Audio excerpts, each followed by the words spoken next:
I'm in high school during they call it the steroid era.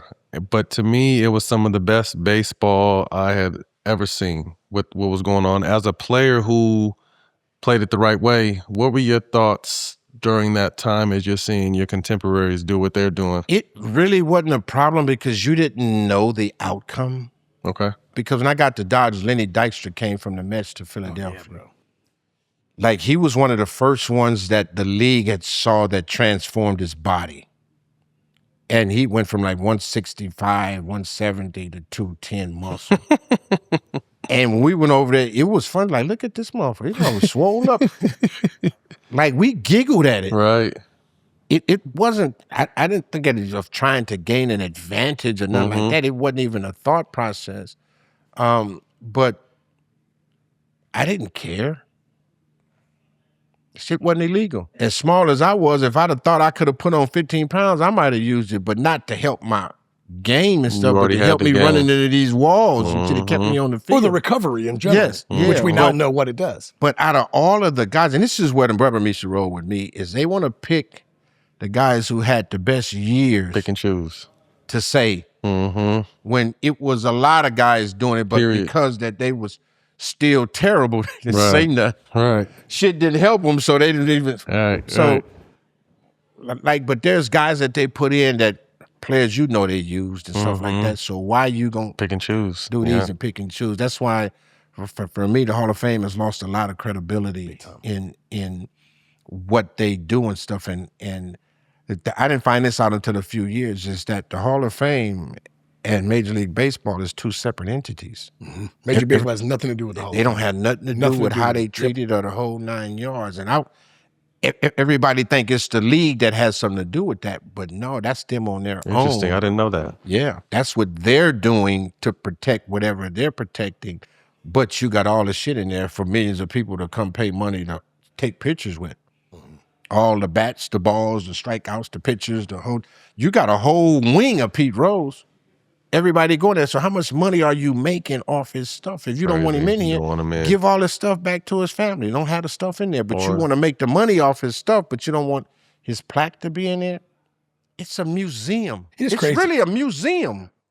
It's crazy. Of great people. Because I always thought the Hall of Fame was a story, like a story told of the game. It's supposed to be. Exactly, right? Yes. And there's so many of those players that steroids or no steroids, you still got to hit the fucking thing. Yeah, right. You still got to answer the bell every single day. So at the end of the day, regardless of, what players might have done, in my opinion, this is just an opinion, that there is a whole grip of dudes out there that should be in the Hall of Fame because you can't tell the story of Major League Baseball without those motherfuckers, If you look at what Mark McGwire and Sammy Sosa did. Oh, bro, in 98, brought the game back. No, 96. Oh, in 96. After we came off a lockout in 94. So the game was tinkering with bad attendance and everything. So Cal breaks the record, and then they go on to do what they do. Millions of people and viewers, they made so much money off that, it's ridiculous. So how can you pocket all that and market all that and then try to destroy all that when you think it's not right? But they leaned into it. Remember, chicks dig the long ball. Everything. Like the marketing, they leaned into what was going on at the time. And then they had Glavin and Maddox talking about, you remember that commercial? Chicks dig the long ball. Yeah, exactly. bro. For real. So you knew what was happening. But you still got to hit it. Yep. It's still the most difficult thing in the game to do. Absolutely. Is hit a baseball. That's the thing right now, just in the Hall of Fame in general. Some guys are in the Hall of Fame that we know have used, but they might have been a little nicer to people than other guys were. Interesting. You know what I'm saying? So it's like, it shouldn't necessarily be, it's not a player's job to necessarily be nice to people, even though it helps. But at the end of the day, it's all about the production on the field.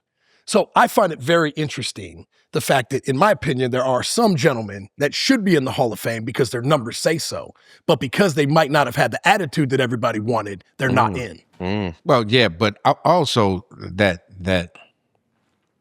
the people who are voting think they're important, and you're not important. So they have a chance of flexing because they have a vote. I don't think you should even have a vote because you had nothing to do with my career at all.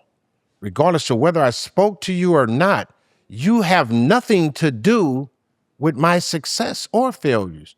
Why do you get to validate me? Why do you get to say so? Yep, I agree. Why?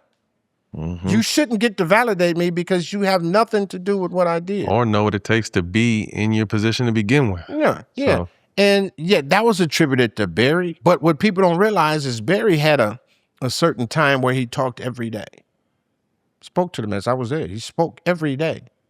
But it was on his terms at his time. He said from 3 to 4 o'clock, I'll answer all y'all questions. If you came at 4:01, he was off. It's your fault. Yep. Them the people that called him an asshole because they was late. Those are the people that said him because he don't want to talk. You know, he didn't want to talk to you after you came late. That was the problem with Barry. That story I don't feel like that story told enough. It's not. Sheffield also told us that it's because of how the media treated his dad. Yeah. But he talked every day. He just didn't talk for 5 hours a day. He wasn't available. If you all was hours of late, the day. you missed out.